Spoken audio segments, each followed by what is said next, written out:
So we've now reached the end of Module 7, which was all about MobX, and we've done a lot of refactoring of our code in this particular section, but hopefully you see the benefits of doing so because our application code, certainly from our client side, feels a lot cleaner now.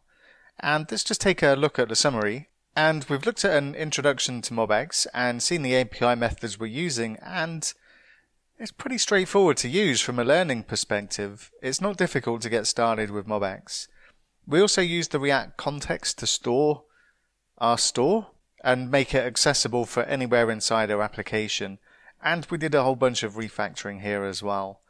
But you might have one question, and I did mention this earlier, is that we don't have to use decorators with MobX. There is an alternative. So I'm just going to go back to VS Code.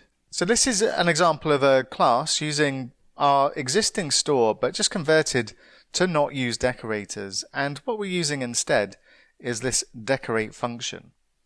And down at the bottom of the class, we can see that I'm using this decorate function, and I pass in the store, and then all of the observables, the actions, and the computed properties are listed along with what type they are. So we've got all of our observables, we've got our computed property, and then all of our actions.